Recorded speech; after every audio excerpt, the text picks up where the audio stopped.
Assalamualaikum warahmatullahi wabarakatuh. Alhamdulillahi hamdan katsiran tayyiban mubarakan fih kama yuhibbu rabbuna wa yarda. Asyhadu an la ilaha illallah wahdahu la syarikalah wa asyhadu anna Muhammadan abduhu wa rasuluhu wa innahu la nabiyya ba'dah. Allahumma salli wa sallim wa barik ala nabiyyina Muhammadin wa ala alihi wa ashabihi wa man tabi'ahum bi ihsanin ila yaumil qiyamah, amma ba'd. Ikhwan shaimin, akhwat shaimat, alhamdulillah pada pagi hari ini kita masih dipertemukan kembali oleh Allah Subhanahu wa taala dalam rangka mengkaji dan menggali pesan-pesan suci dari ilahi Rabbi dan sunnah-sunnah mulia dari Rasul yang berakhlak agung, yaitu Nabi Muhammad sallallahu alaihi wasallam. Ikhwan, tema yang diminta kepada saya adalah saat hati sedang galau, gitu kalau nggak salah ya. Tapi saya ingin memulai dari filosofisnya dulu. Itu kan bagian menurut saya itu buah. Ya, bagaimana kemudian kegalauan itu bisa teratasi. Nah, maka oleh sebab itu saya justru yang pertama bagaimana kita akan menduduki maqam habaib. Gitu ya, maqam habaib. Baik, kita mulai aja. Bismillahirrahmanirrahim. Para ikhwan sekalian, Nabi Muhammad sallallahu alaihi wasallam melalui zuriyahnya, dalam hal ini tetesan darah Nabi Muhammad sallallahu alaihi wasallam mengalir kepada Fatimah bintu Muhammad sallallahu alaihi wasallam bersama Ali bin Abi Thalib, yang ini kemudian menurunkan keturunan-keturunannya itu yang disebut dengan Habib, Sayyid atau Syarif. Ya, di sini saya kira ada ya. Ada keturunan Ali bin Abi Thalib, keturunan Nabi Muhammad sallallahu alaihi wasallam. Nah, maka turunan mereka ini adalah kelompok tadi, Habib atau Sayyid ya, atau Syarif kalau muslimahnya, maksudnya saya perempuannya boleh dipanggil Habibah, tapi ini kurang masyhur kalau Habibah. Sayyidah Syarifah gitu kan. Jadi ada misalnya panggilan Siti. Siti itu kepanjangan dari Sayyidati. Ya, kalau Sidi itu Sayyidi. Jadi Siti Fatimah itu maksudnya Sayyidati Fatimah. Nah, lantas bagaimana kalau kita, gitu kan? Kita yang ternyata secara nasab tidak ada tetesan darah dari Nabi Muhammad sallallahu alaihi wasallam. Bagaimana kita bisa meraih kedudukan Al-Habib? Rasanya tidak adil kalau Allah hanya memberikan, kalau gitu kan, hanya memberikan kedudukan itu kepada zuriat Nabi Muhammad SAW. Ya, dalam masalah ini adalah melalui jalur Fatimah bintu Muhammad sallallahu alaihi wasallam. Ternyata Allah menyediakan dan kita pun bisa ya menggapai satu kedudukan, yaitu Al-Habib, kedudukan Habib. Ya, misalnya lewat mana? Lewat jalur kedua nanti. Ya, jalur kedua. Nah, lewat sini nih. Al-Habib jalur kedua. Ya. Nah, nanti Al-Habib itu kemudian juga punya turunan sama, punya turunan. Lewat apa jalur kedua? Tetesan akhlak Rasulullah sallallahu alaihi wasallam. Atau orang lain menyebutnya tetesan spiritual. Gitu ya. Ngaco ini kadang ngarang. Dari mana dalilnya? Naam, sauqaddimul hujjah wa sauqaddimul bayan. Saya akan jelaskan ya tentang tetesan akhlak atau tetesan spiritual, tetesan karakter Rasulullah sallallahu alaihi wasallam. Sesungguhnya saya ingin memulai ya bahwa tujuan dari Syam adalah la'allakum tattaqun. Penelitian para ulama dalam hal ini adalah ahlul Quran yang dinisbatkan dengan la'allakum tattaqun cuma Syam.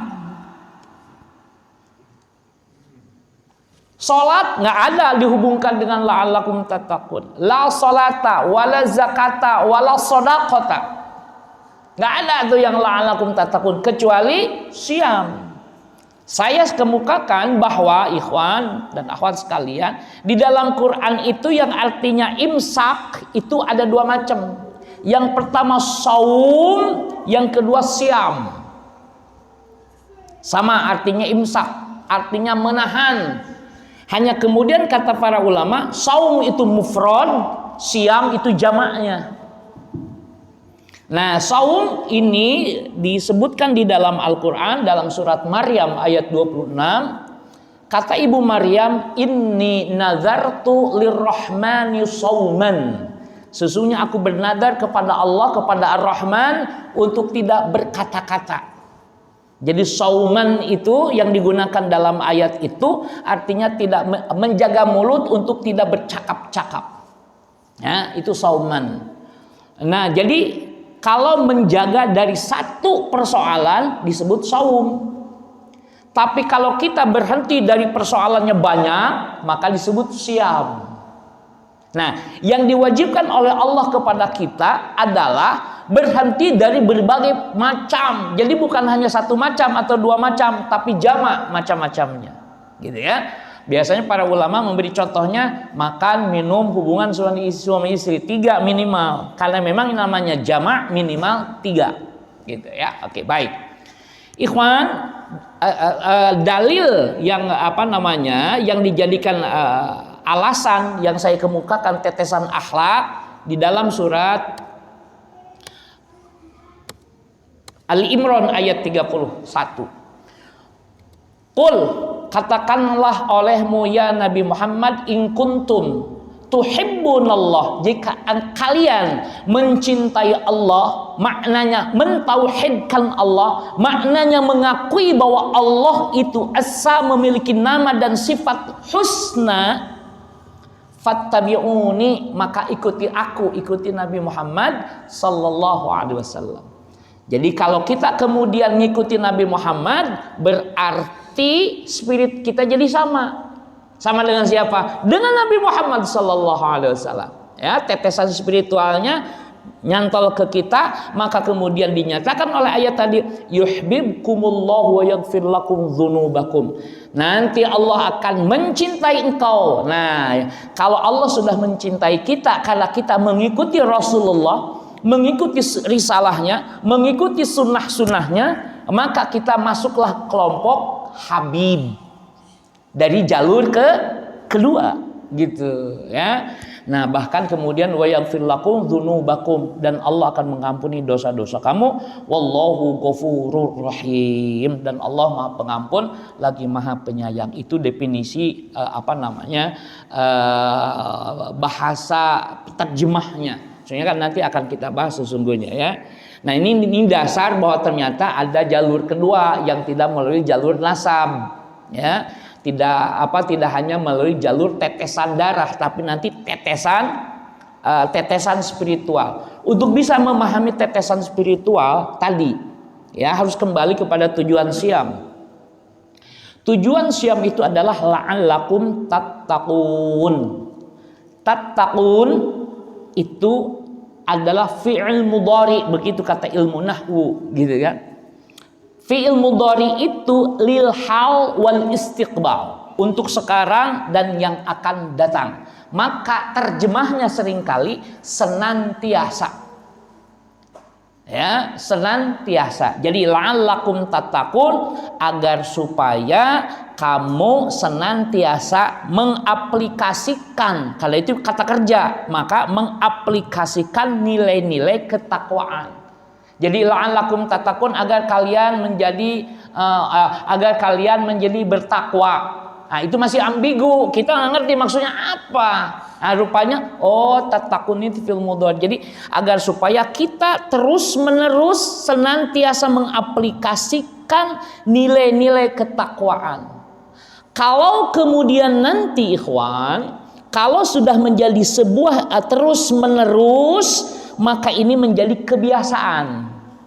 Kalau sudah menjadi kebiasaan, maka itu menjadi darah daging. Kalau sudah terus-menerus, maka itu menjadi habits, begitu kata orang tetangga, kayak habits. Darah daging menjadi apa? Telah menjadi pakaiannya. Ya, jadi kalau kebiasaan itu, wah dia menyantuni fakir miskin sudah menjadi pakaiannya. Bisa dipahami ya? Nah, dari sini ikhwan, untuk membaca misalnya begini. Saya lihat di dinding Masjid At-Taqwa tertulis ayat kursi. Bapak lihat nggak ada ayat kursi di sini? Lihat nggak? Saya lihat tuh, ada ayat kursi itu. Kan? Nggak lihat kan Bapak? Iya memang nggak lihat Bapak, karena memang tidak ada, gitu kan? Nah, tetapi maksud saya pernyataan itu, ini saya kasih tahu. Jadi saya mengatakan, saya lihat ayat kursi itu bukan tertulis secara hissiyah. Nih, perbandingannya begini. Imamus Sunnah, siapa Imamus Sunnah itu? Imam Ahmad bin Hambal. Imam Ahmad bin Hambal sedang zikir di masjid, sedang zikir. Datanglah orang, imam, begitu manggil-manggil tetangganya. Ada apa? Kata Imam Ahmad. Imam tolong, katanya. Apa yang tolong? Tetangga saya kesurupan. Kata Imam Ahmad bin Hambal, ambil tuh terompah saya, bawa sana. Terompahnya yang sudah diambil tuh terompah sama tetangganya, dibawa. Baru diacungkan, si jin kafir, si jin keluar dari tubuh orang tersebut. Nah, coba. Kalau Imam Ahmad bin Hambal terompahnya saja sudah begitu. Apa artinya? Seakan-akan di terompah Imam Ahmad bin Hambal ada tulisan ayat kursi. Terus apa lagi? Ada tulisan surat Al-Ikhlas. Terus apa lagi? Tulisan Al-Falaq. Terus apa lagi? Tulisan An-Nas. Antum kan langsung menuduh saya, berarti Ustaz kalau gitu sepakat ya, kalau ada orang yang nginjak-nginjak ayat Al-Quran. Bukan begitu justru. Bukan itu maksudnya. Dan kalau dilihat di terompah Imam Ahmad tidak ada tulisan itu. Hanya kalau kita membaca dengan bacaan spiritual, maka seperti tadi, bisa dipahami nggak? Karena Nabi mengajarkan kepada kita sebelum tidur, nih baca ini supaya tidak diganggu makhluk tetangga, kan gitu. Kalau Anda lihat tafsir fadilah ayat kursi itu dari jin. Ngajarin kepada Abu Hurairah tuh, kata jin, ini terakhir nih, setelah dia berdosa terus, diancam beneran oleh Abu Hurairah akan dipertemukan dengan Nabi. Oh jangan. Pertanyaan kemudian, kenapa dia takut dipertemukan dengan Nabi Sallallahu Alaihi Wasallam? Ya, akhirnya apa kata dia? Kalau kamu tidak ingin didatangi bangsa kami, kata si jin, maka bacalah surat ayat kursi. Jadi itu dari jin awalnya, namun kemudian itu ditasdiq, dibenarkan oleh Rasulullah Muhammad Sallallahu Alaihi Wasallam. Maka faidahnya menjadi apa? Untuk mengusir atau agar kita tidak diganggu dari bangsa jin. Itu ayat kursi. Nah, jadi ikhwan, ilustrasi tadi, ilustrasi apa? Di dalam terompah Imam Ahmad bin Hambal itu ada tulisan ayat kursi. Sebagaimana saya katakan begini, saya lihat misalnya kan, ini ikhwan ini sering sekali menghafal satu surat dia baca. Misalnya surat Al-Waqi'ah gitu kan. Al-Waqi'ah atau jangan surat Al-Waqi'ah, saya lihat orang tersebut infak terdepan saja infak. Maka saya lihat di tulangnya, di tulang apa? Tulang tangannya ada tulisan alladzina yu'minuna bil ghaibi wa yuqimunas salata wa mimma razaqnahum yunfiqun. Ya. Oh, Ustaz so tahu dari mana itu? Emang ditulang. Sekali lagi, saya tidak bicara tentang hissiyah. Hissiyah itu yang bisa diraba, enggak. Jadi kalau ini maksud tulang adalah wong tadi darah dagingnya dia infak kok. Darah dagingnya itu dia berinfak. Apa darah dagingnya? Apa darah dagingnya? Kebiasaannya. Bisa dipahami? Kebiasaannya dia berinfak. Maka kalau darah dagingnya berinfak, tulangnya juga berinfak. Bisa dipahami? Karena tulang dan daging itu tersusun dari darah. Maka istilah tadi darah daging itu kebiasaan. Pakaiannya. Nah, menjadi pakaian. Nah, maka oleh sebab itu ikhwan, di bulan Ramadan ini ada satu tarbiyah, ada satu pendidikan pembiasaan. Oh, dari mana pula? Tadi tatakun itu fil mudhari menunjukkan kebiasaan. Berarti gini, oleh sebab itu Ikhwan, untuk mengukur kita berhasil atau tidak, paling tidak dimulai dengan dua dulu.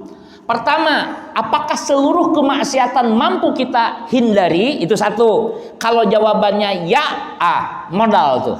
Yang kedua, ya, seluruh fardu ain yang mampu kita laksanakan, kita tunaikan juga. Dua. Maka nanti dia kalau ini sudah bisa meninggalkan seluruh maksiat, kalau maksiat tidak boleh ada yang istilahnya saya belum kuat itu meninggalkan maksiat itu, nggak boleh itu kalau maksiat. Tapi kalau saya belum bisa witir, boleh itu. Kalau belum bisa witir boleh. Ya, saya memang belum bisa witir. Ya, kebablasan terus. Nah, tapi kalau belum bisa meninggalkan maksiat tidak boleh. Kenapa?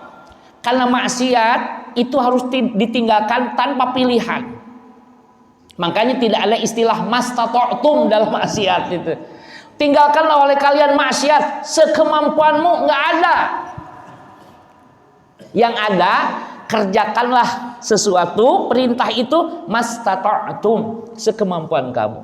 Para ulama panjang lebar membahasnya. Oh, kenapa mastata'tum? Karena untuk mengerjakan perintah itu perlu energi, perlu power, ya, perlu kekuatan. Maka diukurlah dengan mastata'tum, sekemampuanmu, sekekuatanmu. Tapi kalau maksiat itu larangan. Jangan kamu minum khamr. Ustaz, saya nggak punya tenaga untuk meninggalkannya, kan begitu? Justru kalau nggak punya tenaga diam, kan begitu? Kalau nggak punya tenaga di rumah. Maka oleh sebab itu perintah untuk meninggalkan perbuatan itu atau larangan melakukan sesuatu itu nggak perlu tenaga, nggak perlu energi.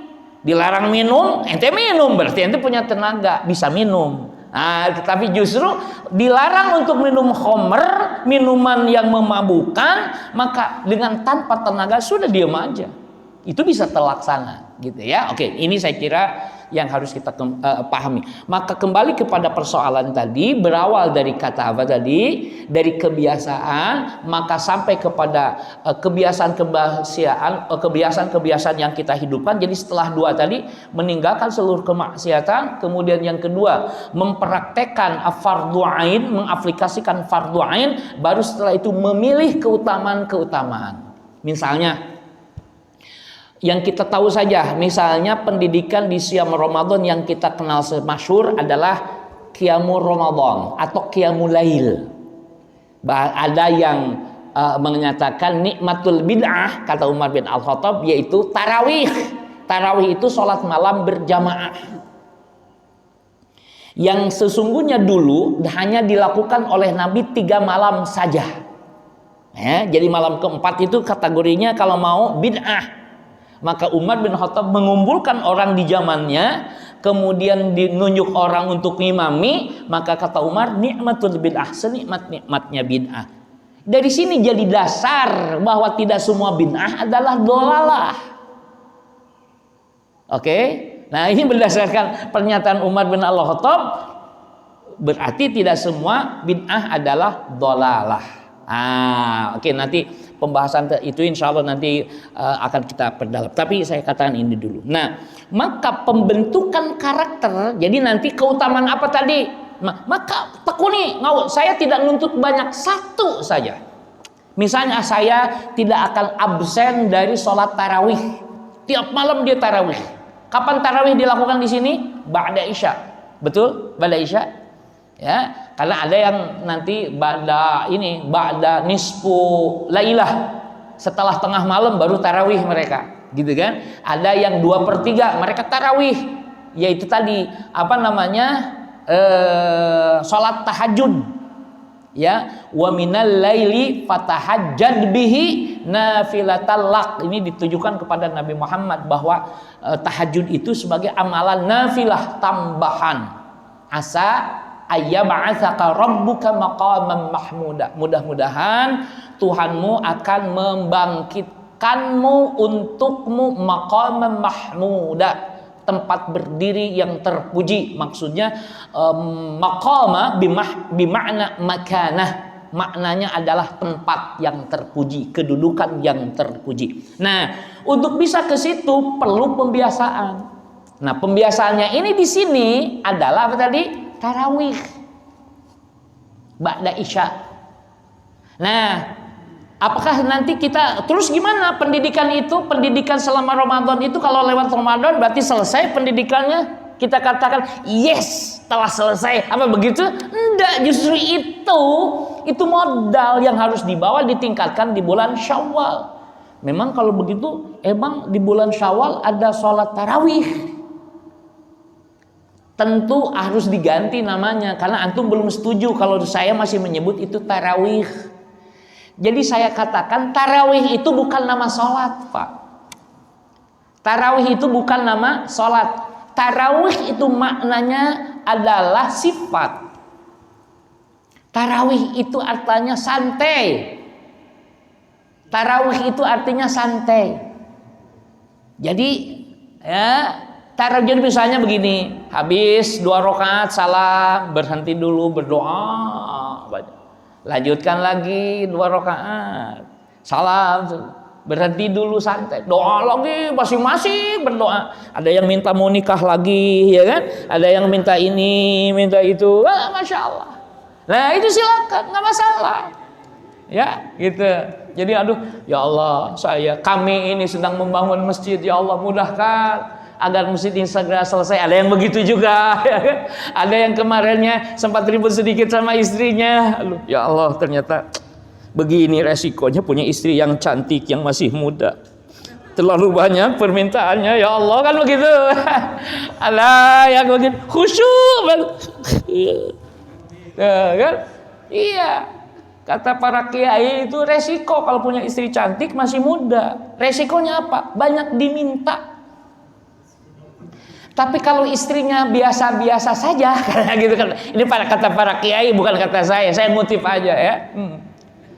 Kalau yang biasa-biasa itu kebanyakan nurut. Sekarang kamu kata kiai, siap banyak diminta, gitu kan? Silahkan pilih yang nomor 1. Tapi kalau kamu tak berdaya, nggak bisa memenuhi keinginannya, maka cukuplah pilih yang sedang-sedang saja, gitu ya. Karena risiko. Kenapa? Untuk berhiasnya aja jutaan, Pak. Untuk berhiasnya, gitu kan? Oke, itu terlalu panjang.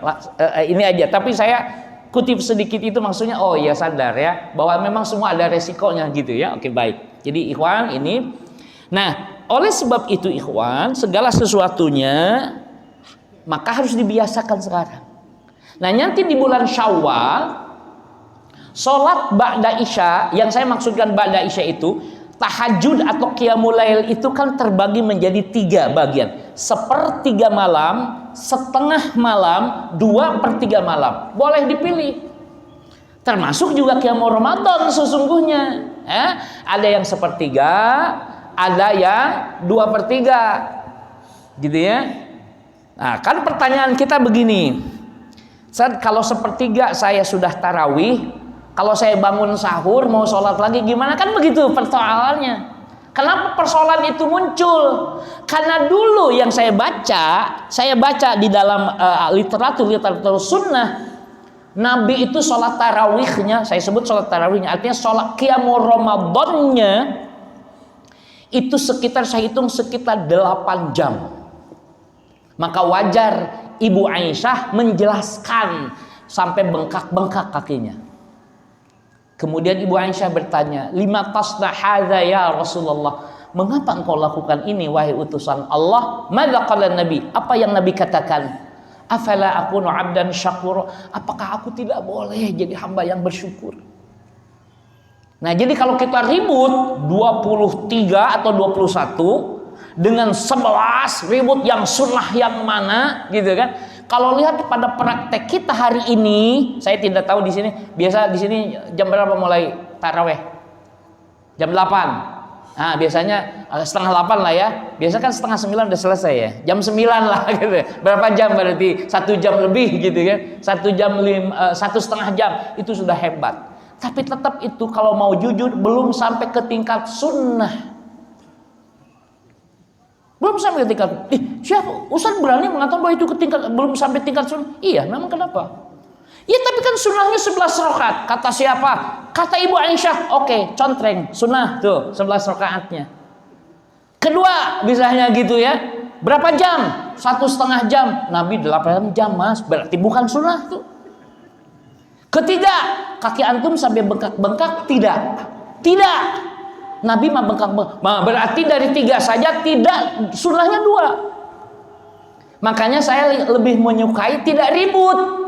Karena semuanya, aduh ya Allah malu saya. Saya mengklaim sunnah tapi cuma rakaatnya doang. Enggak apa-apa saya kemukakan. Karena nanti ada orang untuk mengimbangi 8 jam itu, mereka sholatnya bukan 11 rakaat tapi 41 rakaat. Bisa dipahami sekarang? Oh, 41 rakaat itu karena ingin lama. Karena sunnahnya itu lama, kan gitu. Jadi dia bukan menekankan di rakaatnya, tapi di lamanya dia bermunajat dan sujud ruku kepada Allah Subhanahu wa taala. Maka di negara-negara lain itu dengan witirnya itu 41, ada yang 35. Di kita masyhurnya 11 dengan 23. Ribut lagi kita kan? Sudah lah, nggak usah ribut. Antum gimana? Berapa rakaat? Kalau saya dengan witir 23. Sudah lakukan dengan witir 23. Kalau antum, saya masih sesuai sunnah Ustaz 11 rakaat. Udah amalkan 11 rakaat meskipun setelah di checklist jauh dari sunnah. Oke? Masya Allah. Nah, maka oleh sebab itu saya tidak membahas itu ya, karena di fikih itu memang fikih itu ikhwan luas. Ya, kan saya sudah jelaskan fikih itu luas sehingga beda pendapat itu kemestian. Kalau para ulama saja beda pendapat, apalagi kita, betul enggak? Ternyata setelah saya baca, loh, ternyata bukan sahabat, bukan hanya ulama yang beda pendapat, sahabat aja beda pendapat.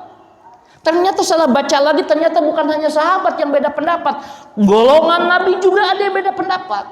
Siapa? Nabi Musa dengan Nabi Harun, beda pendapat. Sampai kemudian Nabi Harun kan jenggotnya dipegang. Gara-gara bagaimana memanage, memimpin Bani Israel, ya kan? Tapi kemudian sampai jenggot Nabi Harun kan dipegang oleh Nabi Musa. Kata Nabi Harun, wah yabnal ummah, wahai anak ibuku, jangan begitu, jangan kau permalukan aku di hadapan Bani Israel, kan begitu. Nah itu kelompok Nabi. Apa sampai di situ? Enggak. Kelompok malaikat aja juga beda pendapat. Pernah dengar ada malaikat beda pendapat? Pernah dengar ya? Malaikat beda pendapat. Itu loh yang menghadapi si pembunuh 99 orang itu. Ya, di zaman Bani Israel itu ada pembunuh 99 orang, minta fatwa kepada ulamanya, kata ulama, "Wah, 99 orang mah tidak akan diampuni. Tanggung," kata dia. Teret jadi 100 saja. Nanya lagi ke ulama lain, baru dia bilang, "Oh, kamu bisa pergi son." Di tengah jalan mati. Gitu kan? Apa yang terjadi? Malaikat rahmat menyatakan bahwa dia ahlu sorga.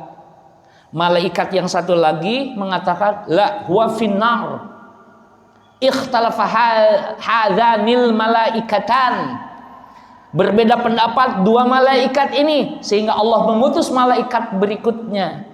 Ada di riwayat lain dikatakan bahwa menjelma seperti manusia. Dia yang memberi hukum. Ya, ukur aja lah dekat kemana, ke surga apa ke neraka. Antum nggak usah nanya ke saya pakai apa ukurannya, apa pakai jengkal, apa pakai ini. Karena di hadis juga nggak disebutkan, gitu kan? Tapi yang jelas aqrabu huwa ilal jannah. Tapi yang jelas dia dekat kepada surga. Ya, jadi dalam riwayat lain Allah katakan tempat taubatnya menjadi dekat kepada ini, sementara tempat yang ia tinggalkan, tempat maksiatnya semakin jauh dari dia. Nah, fa asbahahwa jadi dia ahlu jannah. Oke. Jadi ikhwan, oleh sebab itu sekarang saya tidak mengharapkan dulu para ikhwan itu melaksanakan keutamaan-keutamaan yang banyak. Baca Quran, sedekah, tahajud alias taraweh, saya tidak begitu. Fokus aja dulu satu. Tapi kalau sudah mapan yang satu, misalnya tadi sholat tahajud, sudah bisa tiap malam, misalkan saya berarti Ustaz, saya taraweh tiap malam bisa. Oke, pertahankan itu. Ditambah lagi dengan sedekah. Sedekah yang saya tuntut bukan yang besar, tapi yang istimroriyah, yang kontinuitas. Tiap taraweh bawa duit misalnya, saya mau istiqomahnya ranking berapa ya, udahlah saya insya Allah paling tidak 100.000 per malam. Berarti berapa tuh sebulan? Berapa? 3 juta ya? 3 juta. Jadi 3 juta saya sarankan sekali lagi. Anda boleh mengatakan datang kepada DKM, ini infak saya 3 juta, bleg. Tapi kalau penelitian, bacaan saya terhadap hadis-hadis lebih baik begini. Malam pertama 100.000,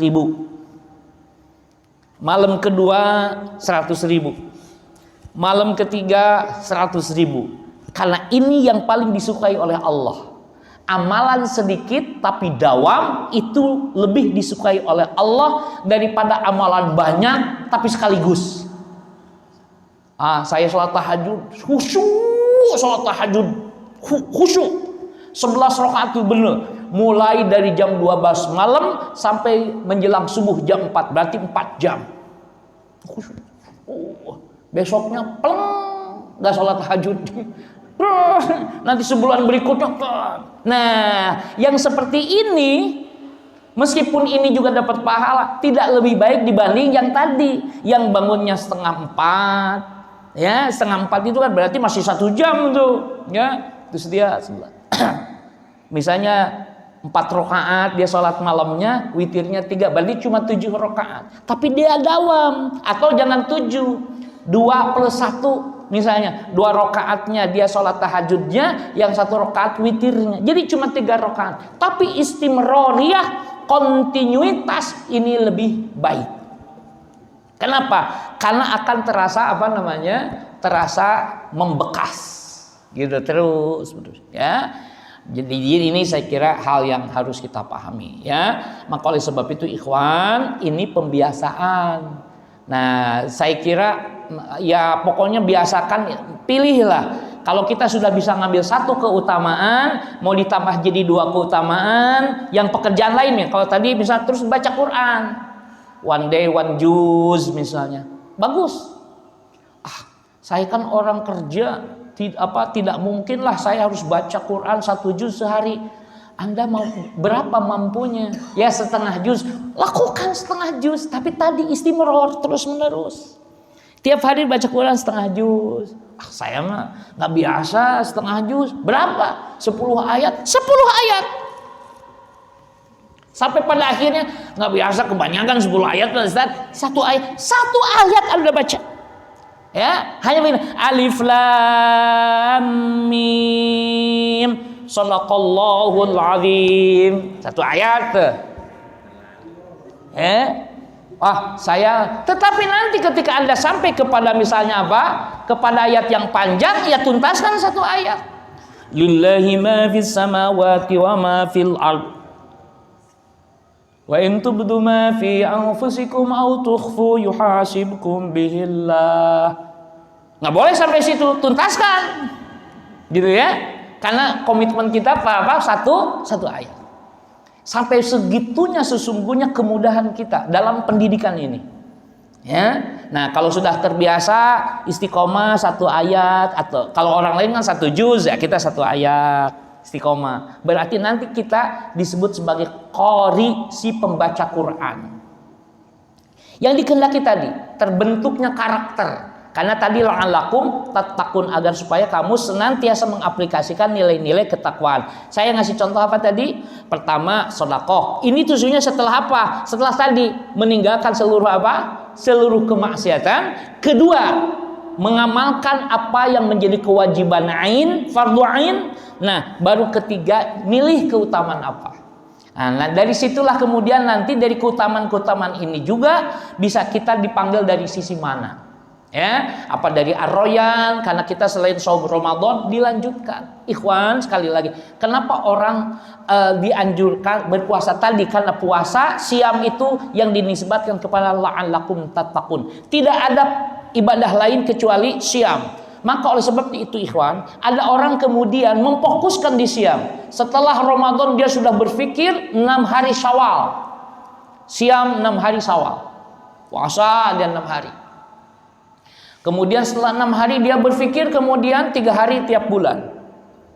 Bulan Hijriah atau Senin Kemis atau bahkan sudah sampai ke tingkat apa? Tingkat siam Nabi Daud. Tapi selain ada siam Nabi Daud, ada lagi digabung seluruh syariat tadi. Jadi hampir 1 tahun dia berpuasa terus, kecuali apa?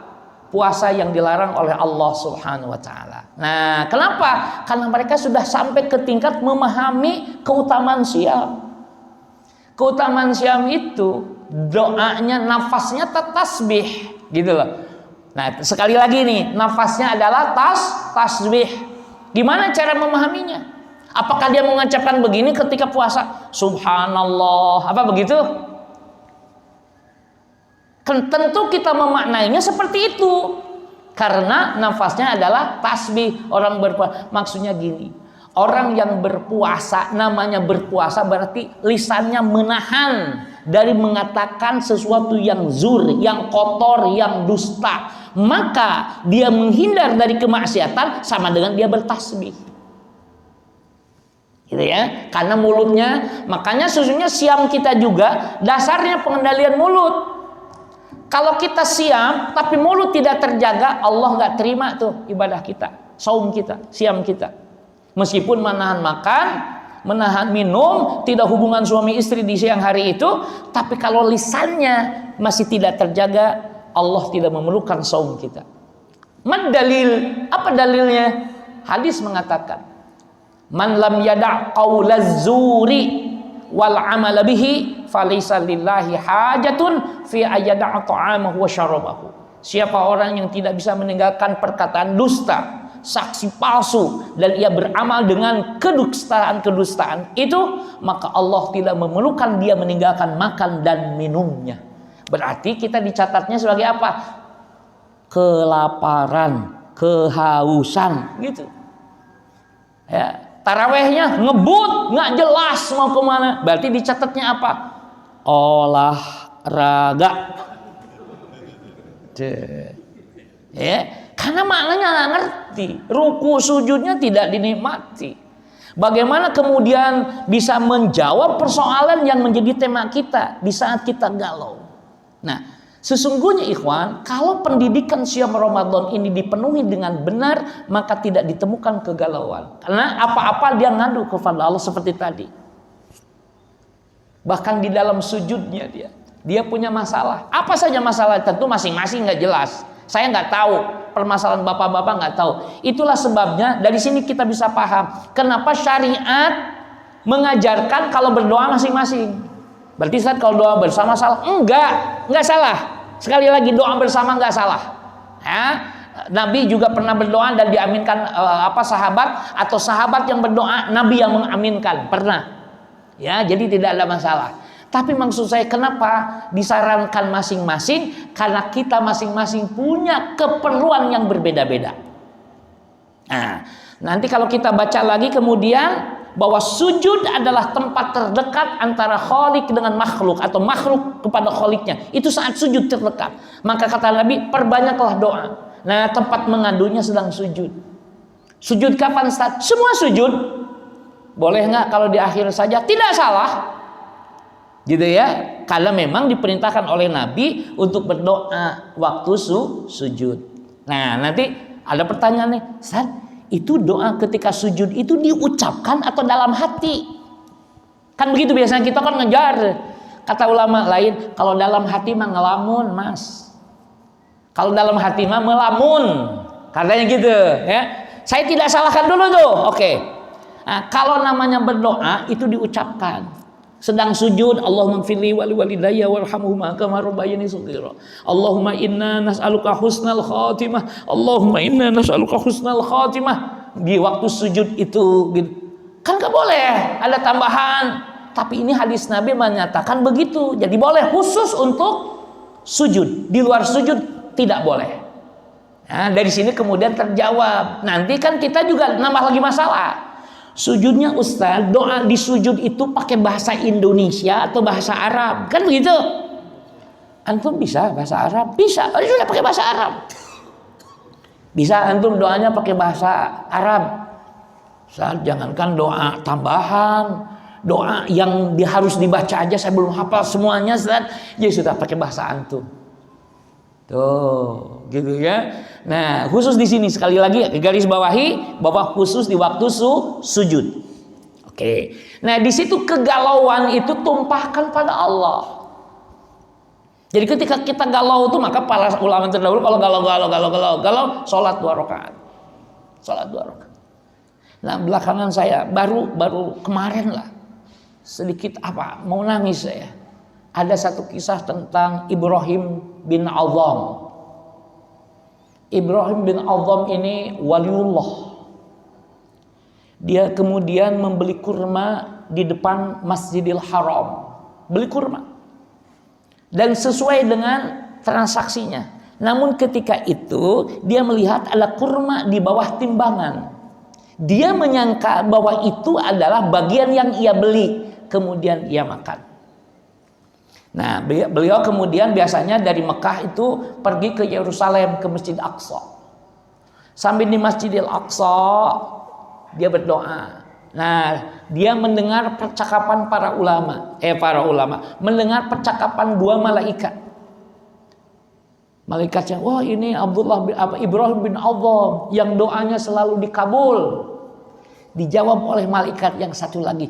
Tapi sekarang dia tidak dikabul lagi oleh Allah. Kenapa? Karena dia memakan kurma yang bukan haknya. Kaget Ibrahim bin Adham. Buru-buru dia pulang lagi ke Mekah. Coba. Perjalanannya 3 bulan, 4 bulan itu. Buru-buru dia pulang lagi. 4 bulan kemudian sampailah di Masjidil Haram. Dicarinya. Loh, yang dulu jualannya seorang kakek tua. Sekarang anak muda yang jualan kurma itu. Anak muda. Aku ini dulu pernah membeli kurma di tempat Anda ini seorang kakek-kakek yang jualannya. Sekarang kemana dia? Oh, sekarang udah meninggal dunia. Ibrahim bin Adham menyesal. Kenapa memang kata si anak muda ini? Kalau sebelum menceritakan Ibrahim bin Adham, nah, kamu siapa? Saya ini adalah ahli warisnya, kata dia, gitu kan? Nah, yang melanjutkan jualan milik beliau. Tapi karena meninggal dunia, saya yang melanjutkan jualan ini. Begini ceritalah dia. Dia minta dihalalkan 1 biji kurma. Kata anak muda ini, kalau aku sih nggak ada masalah, saya halalkan. Tapi kan saudara-saudaraku juga banyak. Dia kan ahli waris juga. Apa yang terjadi? Kemudian Ibrahim bin Adham minta, kalau begitu minta alamat semua ahli warisnya. Semua ahli warisnya. Cuma 1 ini Pak, 1 kurma. Sementara kita korupsi miliaran, lalu ini gimana minta halalnya? Minta menghalalkannya. Maka dia benar pergi seluruhnya didatangi. Dimintai kehalalan 1 kurma. Tuh, ternyata benar, alhamdulillah dengan pertolongan Allah dia berhasil menemui seluruh ahli warisnya dan semua dihalalkan. Berangkat lagi lah dia kemana? Ke Yerusalem, ke Masjidil Aqsa, berdoalah. Kemudian kata malaikat yang satu, ngedengar lagi tuh. Kata malaikat yang satu, ini Ibrahim bin Adham yang doanya tidak diijabah karena memakan kurma yang bukan haknya.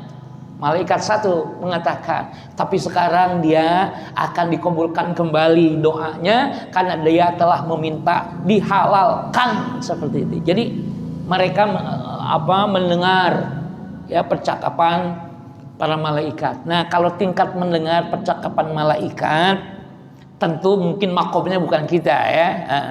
Sesungguhnya ini ikhwan, bisa dipahami itu juga. Mendengar percakapan malaikat. Maksudnya begini, hati kita kan berbicara, betul? Hati kita berbicara, keyakinan itu bicara. Maka ada bisikan malaikat, ada bisikan syaitan. Nah, bisikan malaikat itu kayak tadi. Maka mendengar percakapan malaikat itu bisa mendengar malaikat ngobrol, kita dengar, dia bisa begitu. Tapi saya lebih memahami bahwa bisikan dalam jiwanya mengatakan seperti itu. Dan orang-orang bersih biasanya ada saja bisikan yang tidak terasa, tidak terduga, biasanya gitu kan. Orang bersih itu begitu. Nah, maka oleh sebab itu di bulan inilah untuk pembersihan apa tadi? Pembersihan jiwa, tazkiyatun nafs, itu di syahrul Ramadan, di syahrul Quran, ya. Nah, ini saya kira ikhwan tentang dalil ya untuk bisa dicintai oleh Allah, ngikuti Nabi. Nabi itu pakaiannya Quran. Nabi Muhammad itu pakaiannya Al-Quran. Kata siapa? Kata Ibu Aisyah. Kata Ibu Aisyah, karena akhlaquhul Quran, adalah akhlak beliau itu adalah Al-Quran. Akhlak, kalau saya naik lagi ke atas, ya kan, itu akhlak itu kan tetesan akhlak, tetesan spiritual, tetesan karakter. Artinya pakaian Al-Quran, Quran itu akhlaknya, maka jadi pakaiannya Al-Quran. Bukan lembaran mushaf kemudian ditempel, kemudian. Bukan itu maksudnya. Bisa dipahami ya. Yang dimaksud pakaian itu beliau mengaplikasikan kebaikan-kebaikan yang diajarkan oleh Quran. Maka jadilah akhlaknya Al-Quran. Karena banyak yang kita melihat menerjemahkan teks itu kadang tekstual memahaminya. Nah, seringkali ribut ya. Nah, nanti kita bicara misal Al-A'raf 26 bicara dengan pakaian Allah menyatakan qad anzalna 'alaikum libasa, sungguh kami telah menurunkan pakaian. Libasa itu kan pakaian. Pernah lihat nggak ada gamis turun dari langit? Pernah lihat? Ya kan dalilnya begitu. Nanti buka Al-A'raf 26. Sungguh kami telah menurunkan atas kalian libasan pakaian. Tapi tidak ada satu riwayat pun melihat ada gamis turun dari langit. Berarti pemaknaannya libasan di situ bukan hissiyah, tapi pemaknaannya adalah maknawiyah. Yang dimaksud pakaian apa tadi? Akhlak. Jadi Allah nurunkan ajaran akhlak. Maka disebut walibasut taqwa dzalika khair, dan pakaian ketakwaan itulah yang lebih baik. Jadi pakaian ketakwaan itu bukan kain yang ditulis takwa kemudian dipakai, bukan. Pakaian ketakwaan itu tersusun dari kain dan benangnya iman kepada Allah, menjauhi seluruh maksiat, mengamalkan seluruh fardu ain yang mampu dilaksanakan, mengambil pahala-pahala dari keutamaan amal. Nah, itu pakaian takwa. Dan pakaian takwa kita masing-masing berbeda. Sangat tergantung kepada rankingnya. Tadi semakin banyak dia mengambil keutamaan amalan-amalan lain, berarti rankingnya semakin tinggi. Ya, tapi kalau misalnya mencukupkan dia seperti tadi, dia sudah lulus. Lulus itu berarti meninggalkan maksiat, kemudian dia mengamalkan fardu ain, menentukan ranking di amalan-amalan tambahannya. Gitu ya. Nah, ini saya kira Pak Iwan sekalian. Nah, maka oleh sebab itu sekali lagi kegalauan itu tidak akan ditemukan bagi orang yang beriman itu. Soimin apalagi nggak akan menemukan kegalauan. Kenapa? Karena dia akan buru-buru mengadu kepada Allah. Ya Allah, soal ini kan dari Engkau. Saya mohon ya Allah jawabannya. Ya Allah, saya sudah punya soal. Berilah saya jawabannya ya Allah. Karena kunci jawaban ada di Allah. Jadi setiap persoalan kegalauan diadukan kepada Allah Subhanahu wa taala dan dia akan menemukan jawabannya, gitu ya. Oke. Kemudian di antara karakter spiritual Nabi Muhammad itu wa ma arsalnaka illa rahmatan lil alamin. Rahmat sudah sering dibahas, jadi adalah pemberian kebaikan kepada yang berhak menerimanya. Orang miskin, fakir berhak menerima santunan dana. Ah, itu rahmah itu namanya begitu. Istri kita sudah sepuh, ya. Nah, kan kalau dulu kan waktu pengantin baru mah rapet gitu jalannya juga. Nah, itu mah bukan rahmah, itu sakinah.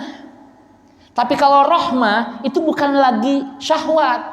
tapi rasa tadi, aduh istriku itu Masya Allah, dulu ketika dia masih gadis mah bunga lesa, sekarang aduh ya Allah, tapi dia yang telah memberikan, melalui dia Allah memberikan anak kepada saya.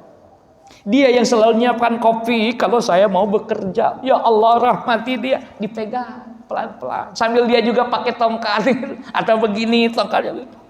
Nih kita ini sudah tua ya deh ya. Iya ke, Masya Allah. Itu rahmat namanya.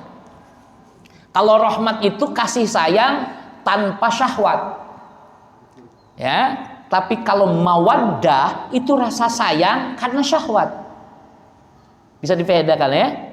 Pernah nggak Bapak punya rasa mawaddah, mencintai istri karena syahwat, karena masih cantik istri kita? Mohon maaf ya, masih berisi kalau begitu ya, subhanallah. Bunga lesa, nggak ada lagi yang lain. Nah itu mawaddah. Kalau rahmah itu semua sudah hilang, sudah redup. Yang ada adalah tali, insyaallah. Oke ya. Kalau yang pertali mawaddah itu berujung senyuman. Tapi kalau rahmat itu berujung tangisan. Begini contohnya. Misalnya istri kita, tapi susah menggambarkan kalau sekarang karena bapak-bapak sih istrinya sudah nggak ngulek lagi sambal.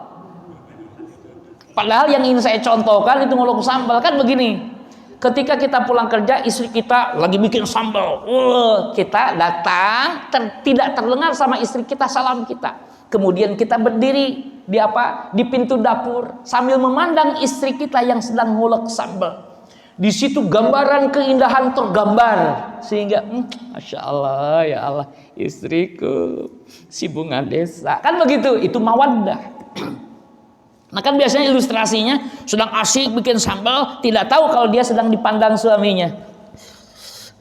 Pas dia lihat suami, kan gitu. Kalau lihat beradu pandang dengan suaminya, langsung dia. Nah, kalau sudah renta, pertama bikin sambalnya tidak secepat waktu masih muda. Pelan, dilihat sama suaminya. Ya Allah, istriku, tenaganya sudah lemah. Dialah ya Allah yang telah menumpahkan segala perhatiannya untuk saya. Rahmati ia ya Allah sebagaimana ia telah mengabdi kepadaku.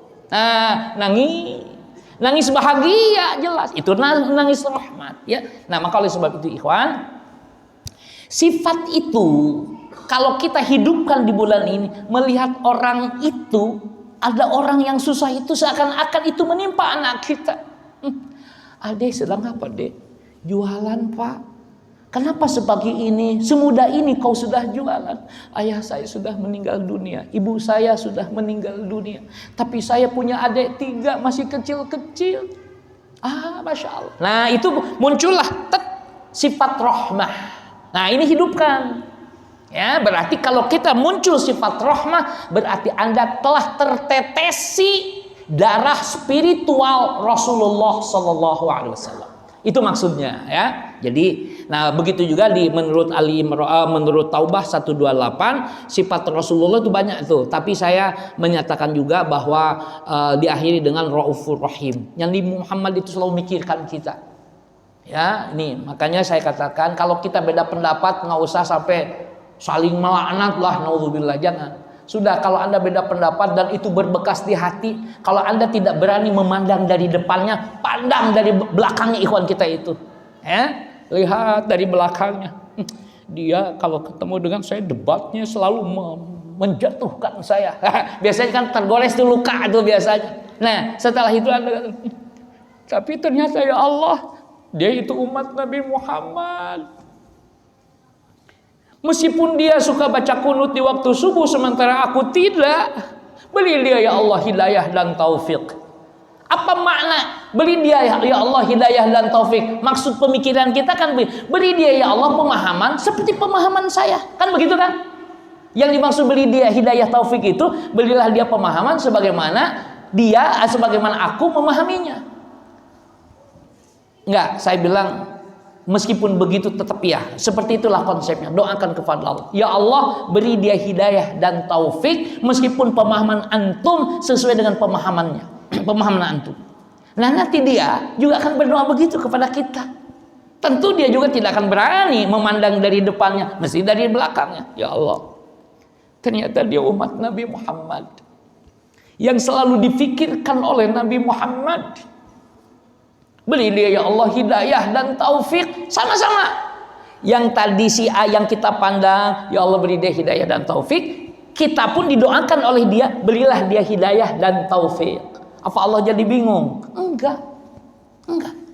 Bahkan kalau saya ngasih contohnya cuma 2, nanti pihak-pihak yang berbedanya bisa banyak.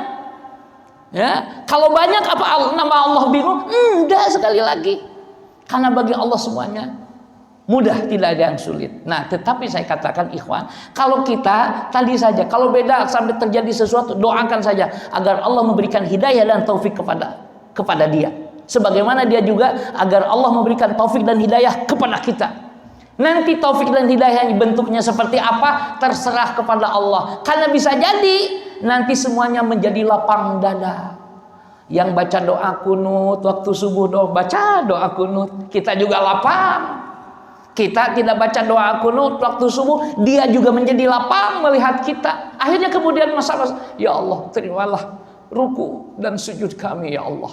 Terimalah puasa kami. Akhirnya jadi begitu. Sehingga dengan kita sab jadi tetap aja rapi gitu loh. Tidak, kamu nggak baca kunut kan? Yang satu, kamu baca kunut kan? Enggak begitu. Tadi lapang dada. Nah, saya kira di masjid ini saya dengar sudah rapi dalam pengertian tadi lah. Kalaupun terjadi perbedaan fikih, sekali lagi perbedaan fikih itu harus. Ya, kenapa? Karena kita punya latar belakang yang berbeda. Kelas malaikat aja beda pendapat, apalagi kita orang awam. Orang ulama saja beda pendapat dalam fikihnya, apalagi kita orang awam, gitu ya. Oke, saya kira ini ikhwan, saya kebut saja ya karakter Nabi Muhammad tadi yang ya cukup saya kira ya. Jadi kesimpulannya ikhwan, bahwa Siyam Ramadan ini adalah pendidikan, kuliah di universitas, adalah pembentukan. Kalau para psikolog mengatakan karakter building, tapi saya mengatakan sifatut taqwa building. Jadi sifat-sifat ketakwaan di sini dibina di Siyam Ramadan. Salah satunya kesiapan kita membiasakan diri ngadu kepada Allah, untuk menghilangkan kegalauan itu ngadu kepada Allah. Tapi saya ingin kemukakan ikhwan. Kalau tidak dijelaskan dulu, khawatir salah paham. Kita ingin tidak galau kemudian berdoa, maka saya katakan Anda mengibadahi Allah jangan karena ingin tidak galau. Sudah ibadahi Allah saja karena diperintahkan oleh Allah. Karena sesungguhnya ikhwan, banyak ibadah yang tidak kita pahami. Ya, tapi yang jelas yang penting diperintahkan Allah. Contoh begini. Saya mengambil satu contoh ayat Innallaha wa malaikatahu yusalluna 'alan nabi ya ayyuhalladzina amanu sallu 'alaihi wa sallimu taslima. Kan begitu? Pertanyaannya, untuk apa Allah memerintahkan orang beriman agar bersolawat kepada Nabi? Kan begitu? Untuk apa? Wong tidak pengaruh kok. Untuk apa kita diajarkan untuk mengkuduskan Allah, bertasbih? Subhanallah, subhanallah, subhanallah. Wong faktanya itu tak pengaruh kok kepada Allah. Kita mengucapkan subhanallah, Allah tidak menjadi tambah suci. Kita semua tidak mentasbihkan Allah juga tidak akan cacat Allah. Lantas kalau begitu untuk apa kita tasbih? Untuk apa kita ibadah? Untuk apa kita sholawat? Ternyata dari situ adalah kita mohon kepada Allah tambahan kebaikan yang disebut kata para ulama tabarrukan. Tabarruk itu maksudnya kita melaksanakan sesuatu memohon kepada Allah kebaikan. Nah, seringkali kan kita diribut tuh masalah tabarrukan karena tidak ngerti persoalannya. Tapi kalau sudah dijelaskan, oh gitu ya. Iya, kita minta kepada Allah kebaikan. Sumber keberkahan itu dari Allah, bukan dari ulama, bukan dari yang mana-mana. Kalau kita ziarah ke ulama, bukan minta berkah dari ulamanya, tapi minta berkah dari Allah Subhanahu wa taala dengan wasilahnya ziarah ke ulama. Gitu ya. Nah, ini saya kira para ikhwan sekalian, yang saya ingin kemukakan. Jadi secara filosofis garis besar ini tarbiyah di Syam Ramadan, sehingga persoalan yang tadi ketika galau itu bisa terjawab. Demikian yang dapat saya kemukakan. Tidak adil rasanya kalau saya tidak mempersilahkan dulu ya kepada para bapak hadirin sekalian untuk mengemukakan sesuatu, baik itu tambahan maupun pertanyaan gitu ya. Kalau ada, tapi kalau tidak ada ya jangan diada-ada, karena kata para ulama mengada-ngada itu bid'ah gitu ya. Oke. Silakan kalau gitu. Ya. Oh, fadhol. Siapa dulu? Oh iya.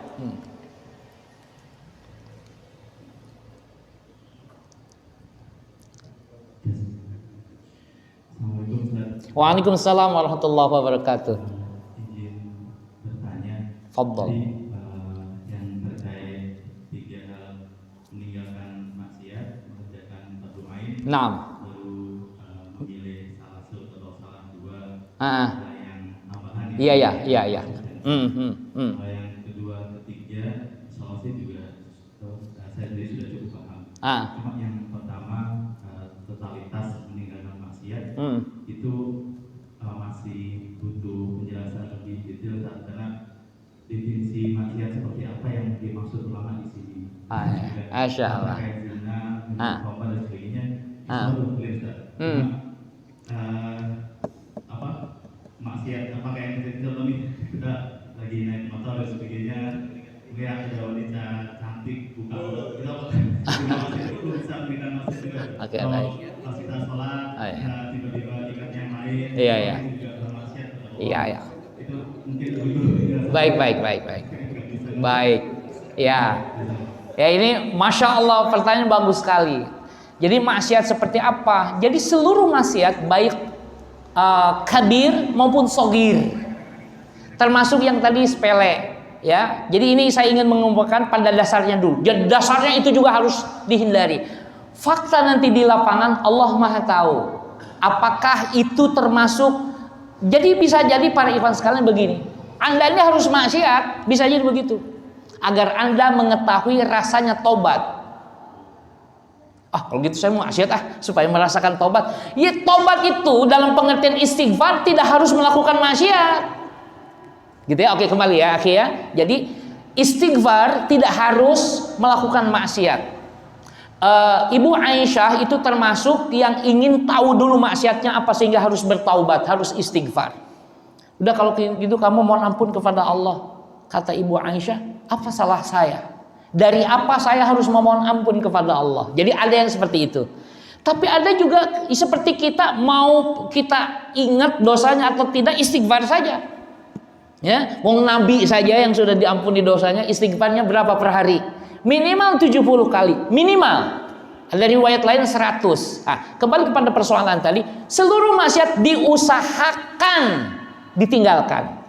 Karena statementnya tidak ada pilihan. Bagaimana dosa semacam itu? Kecil, kita sebut dosa kecil karena tidak disengaja. Tidak disengaja itu misalnya gini, astagfirullahaladzim, gitu mestinya. Nah, maka pandangan kedua mulai dosa, pandangan ketiga itu mulai dosa. Jadi pandangan pertama, astagfirullah.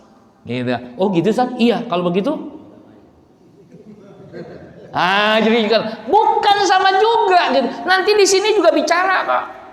Bicara di sini ketika antum tadi, kalau begitu logikanya supaya jadi pandangan yang pertama berarti lama, kelamaan, ngomong di sini.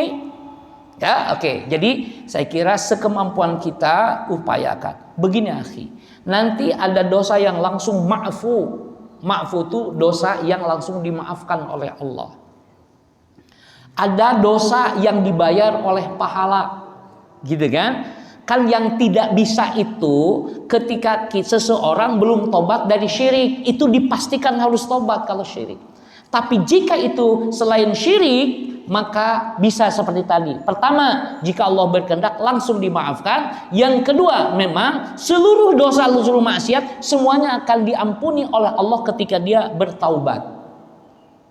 Oke?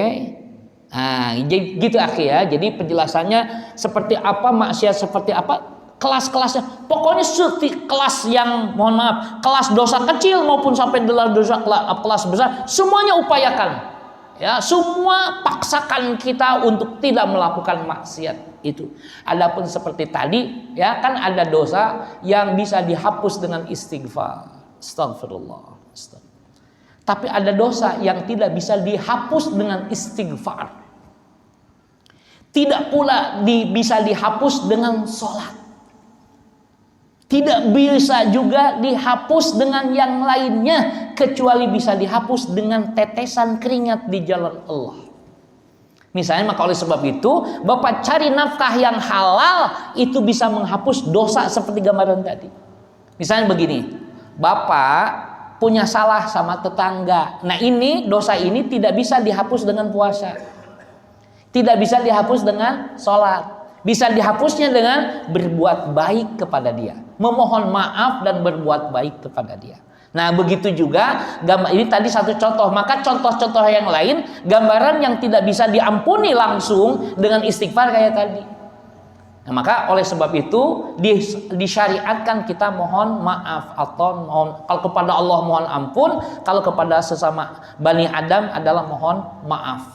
Gitu ya. Jadi gitu akhir yang bisa saya jelaskan. Jadi maksiat itu yang kecil yang besar tetap harus dijauhi. Tapi tadi kata para ulama, ini mah dosa kecil kalau kata kita. Tapi bagi ulama, para ulama yang juhud itu, ini dosa kecil, iya ini dosa kecil.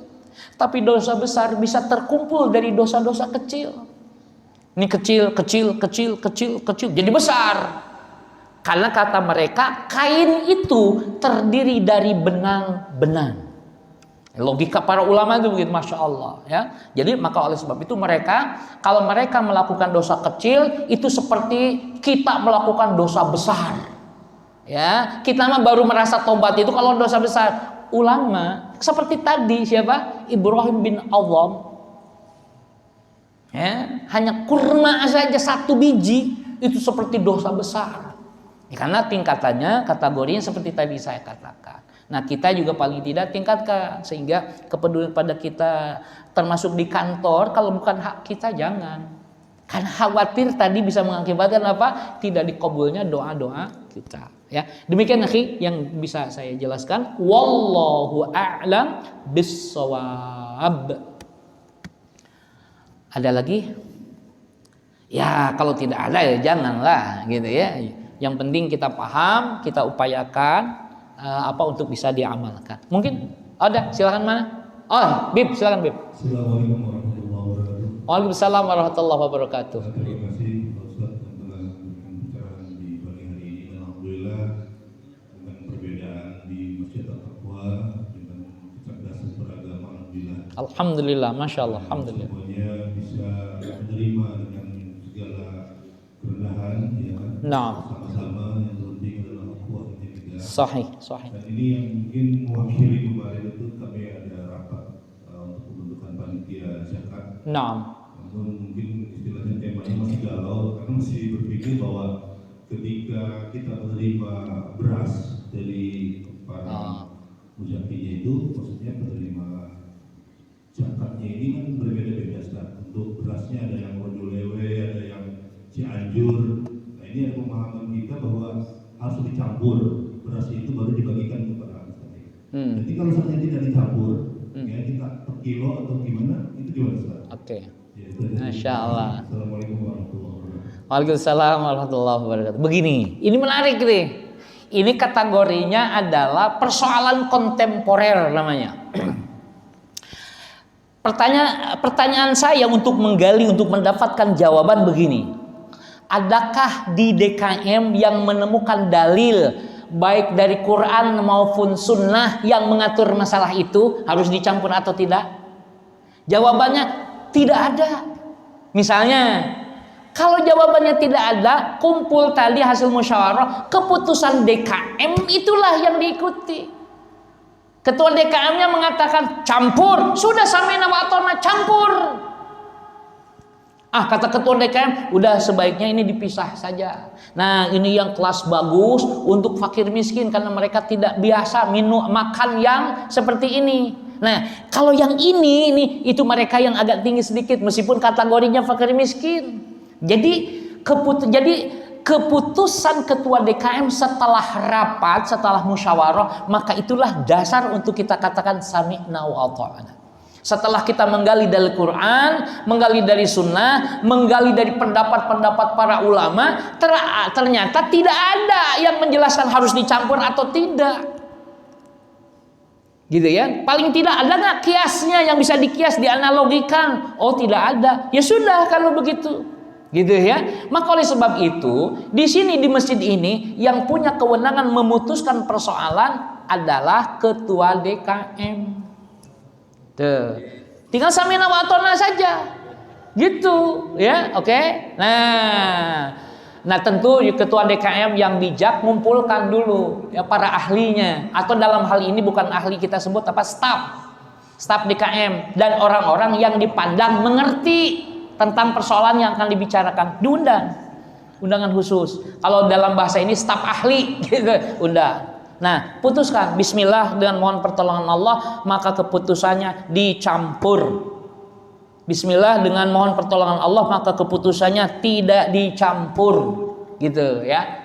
Gitu ya Bib ya, yang bisa saya jelaskan. Wallahu a'lam bissawab. Ada lagi? Saya sih mohon maaf ya, ada lagi itu bukan nantang. Iya, karena saya bisa jadi nggak bisa jawab pertanyaan.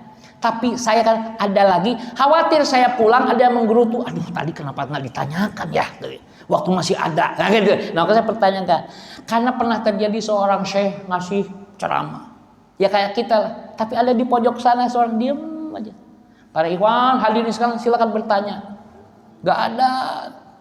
Anak muda nanya, diem aja dia, nanya. Baik syekh, kalau gitu saya nanya, kapan seseorang itu diperkenankan untuk berbuka puasa? Senyum si Syekh gitu. Kamu nanya begitu dalam hatinya, nanya seperti itu. Ya kalau sudah matahari gurub, kata dia. Kata si Syekhnya, gurub itu apa? Terbenam. Syekh, mohon maaf, kata dia, bagaimana kalau mataharinya nggak terbenam? Apa kata si Syekh? Ketawa si Syekh, ngakak. Benar kamu. Benar apa? Benar jika kamu tidak bertanya, gitu. Nah, saya jadi nanya gitu tuh bukan kayak tadi. Khawatir saya nanti ditanya nggak bisa jawab, gitu kan? Karena tadi, ini tidak nanya kok dipaksa nanya. Akhirnya nanya dia. Udah gitu si Syekhnya jadi malu kan gitu. Nah, begitu juga mohon maaf. Jadi kalau saya nanya itu dimaksudkan jangan sampai ada syubhat dalam penjelasan saya, gitu ya. Demikian saya kira yang dapat saya kemukakan. Mohon maaf ya sudah sampai 6:30 ini. Mari kalau tidak ada lagi pertanyaan, kita tutup dengan doa kafaratul majlis. Subhanakallahumma wa bihamdika asyhadu an la ilaha illa anta astaghfiruka wa atubu ilaik. Assalamualaikum warahmatullahi wabarakatuh.